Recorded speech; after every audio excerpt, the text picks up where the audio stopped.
aspect was miserably unkempt and wildly sorrowful.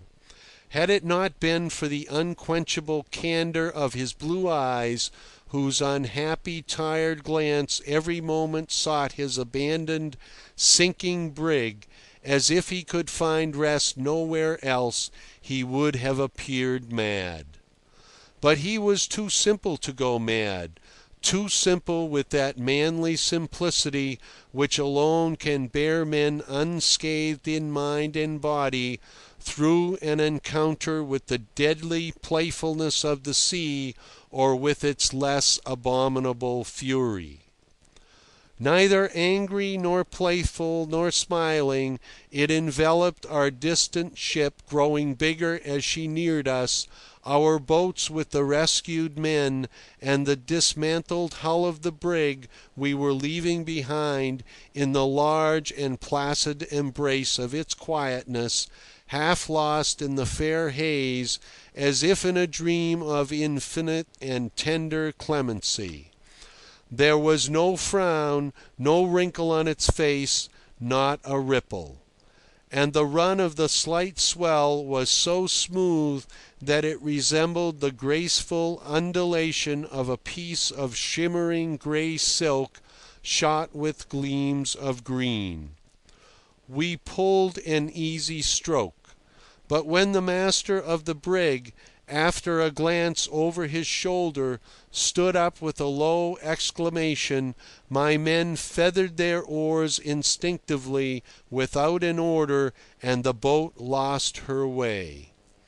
He was steadying himself on my shoulder with a strong grip, while his other arm, flung up rigidly, pointed a denunciatory finger at the immense tranquillity of the ocean.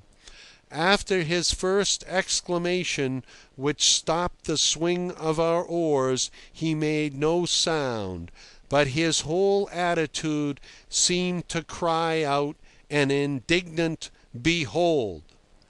I could not imagine what vision of evil had come to him.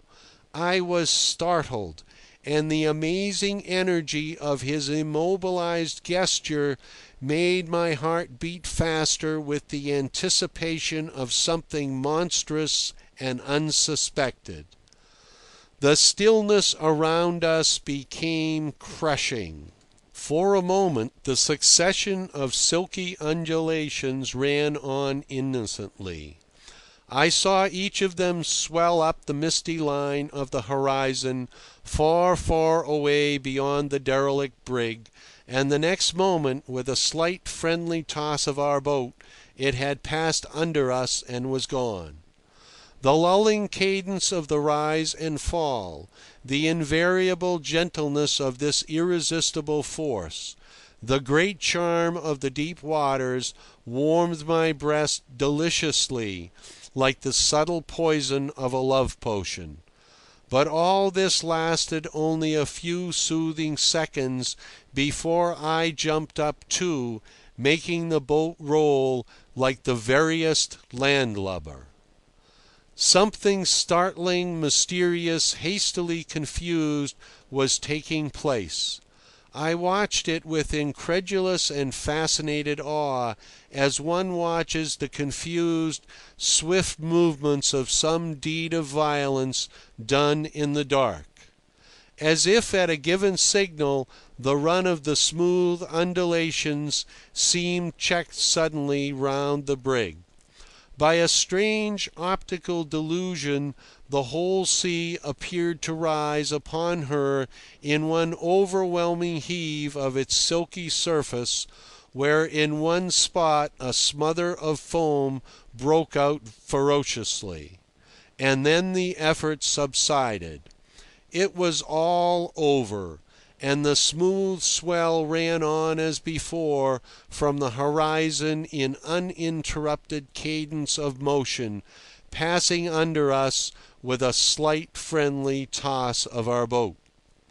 Far away where the brig had been, an angry white stain undulating on the surface of steely grey waters, shot with gleams of green, diminished swiftly, without a hiss, like a patch of pure snow melting in the sun.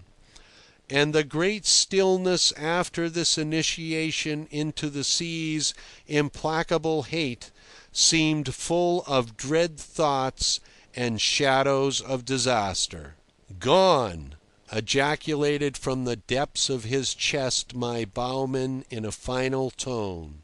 He spat in his hands and took a bitter grip on his oar.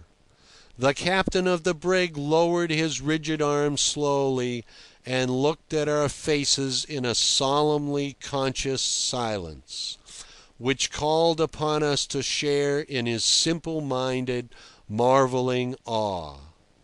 All at once he sat down by my side and leaned forward earnestly at my boat's crew, who, swinging together in a long, easy stroke, kept their eyes fixed upon him faithfully.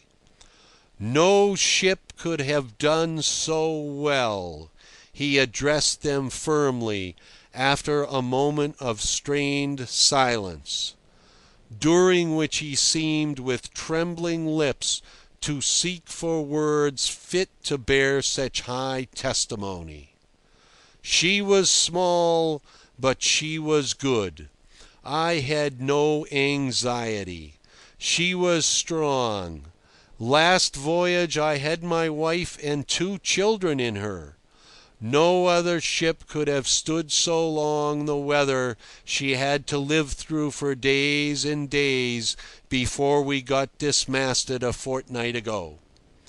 She was fairly worn out, and that's all. You may believe me, she lasted under us for days and days, but she could not last for ever. It was long enough. I am glad it is over.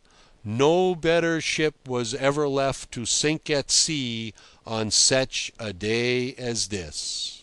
He was competent to pronounce the funereal oration of a ship, this son of ancient sea folk, whose national existence, so little stained by the excesses of manly virtues, had demanded nothing but the merest foothold from the earth. By the merits of his sea-wise forefathers, and by the artlessness of his heart, he was made fit to deliver this excellent discourse.